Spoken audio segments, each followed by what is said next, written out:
ইরানকে রুখতে গিয়ে পালালো মার্কিন রণতরী, ট্রাম্পের দাবির সত্যতা ফাঁস। হরমুজ প্রণালীতে ইরানের চরম হুঁশিয়ারি, লেজ গুটিয়ে পালালো ইউএস নেভি। পর্দার আড়ালে কি নেতানিয়াহু চালাচ্ছেন ট্রাম্পকে? মধ্যপ্রাচ্যে মহাযুদ্ধের নতুন ছক। আসসালামু আলাইকুম, আমি আবদুল্লাহ আনসারি, আপনারা দেখছেন মিস্টার আনসারি ইউটিউব চ্যানেল। সকলকে শুভেচ্ছা ও অভিনন্দন জানিয়ে আজকের বিশেষ আপডেট জানাবো আপনাদের। মধ্যপ্রাচ্যের রণক্ষেত্র পাল্টে যাচ্ছে, দৃশ্যপট পাল্টে যাচ্ছে প্রতি মুহূর্তে। মার্কিন প্রেসিডেন্ট ডোনাল্ড ট্রাম্প দাবি করেছিলেন হরমুজ প্রণালী এখন আমেরিকার দখলে, কিন্তু বাস্তবতা কি তাই?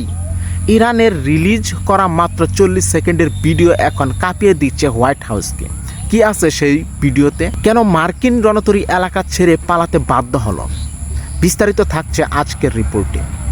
প্রিয় দর্শক, হরমুজ প্রণালীতে নাটকীয় মোড়, সকাল আর বিকালের বক্তব্যে যার মিল নেই তিনি হলেন বর্তমান মার্কিন প্রেসিডেন্ট ডোনাল্ড ট্রাম্প। মার্কিন গণমাধ্যমগুলোই এখন তাকে নিয়ে হাস্যরস করছে। ট্রাম্প হঠাৎ করে ঘোষণা দিয়েছিলেন হরমুজ প্রণালী মার্কিন নেভির পূর্ণ নিয়ন্ত্রণে, এখানে কারোর প্রবেশের অনুমতি নেই। কিন্তু ইরান আজ বিশ্বকে যা দেখালো তা ট্রাম্পের দাবির ঠিক উল্টো। ইরানের আইআরজিসি এবং নেভি একটি অডিও ভিডিও রেকর্ড প্রকাশ করেছেন। সেখানে দেখা যাচ্ছে ইরান যখন রেডিও ট্রান্সমিটারে ফার্সি ভাষায় মার্কিন রণতরীকে চরম হুঁশিয়ারি দিয়ে বলছেন, আর কয়েক সেকেন্ডের মধ্যে আক্রমণ শুরু হবে, এলাকা ছাড়ো।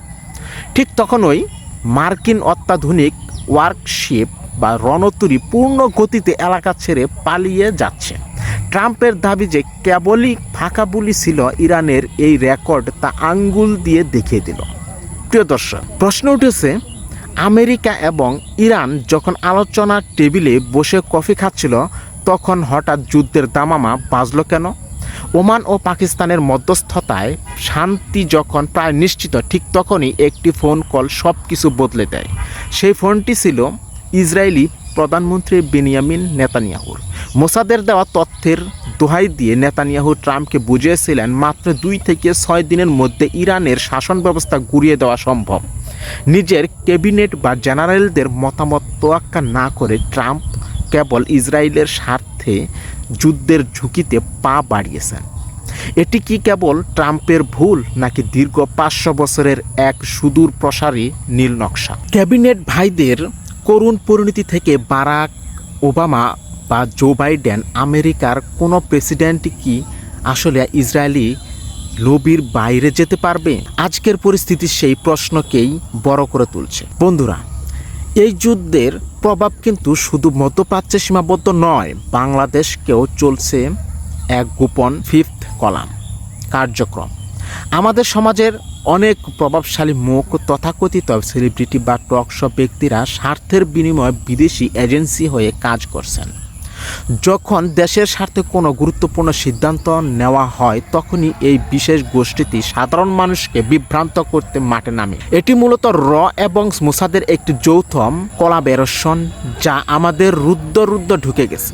আমাদের সতর্ক হওয়ার সময় এসেছে। প্রিয় দর্শক, হরমুজ প্রণালী এখন ইরান ও রাশিয়া চীনের কৌশলগত নিয়ন্ত্রণে চলে যাওয়ার পথে।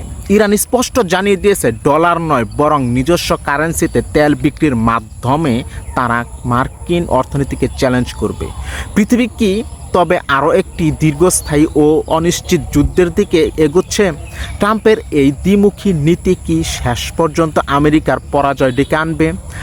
আপনার মতামত কমেন্ট বক্সে জানান। আপনার জন্য কমেন্টস বক্স অবশ্যই খোলা রয়েছে। ভিডিওটি ভালো লাগলে লাইক দিন। সত্যের সন্ধানে মিস্টার আনসারি ইউটিউব চ্যানেলটি সাবস্ক্রাইব করে পাশেই থাকুন। ভালো লাগলে বন্ধুদের কাছে শেয়ার করতে পারেন। সকলেই ভালো থাকুন, সুস্থ থাকুন। আসসালামু আলাইকুম।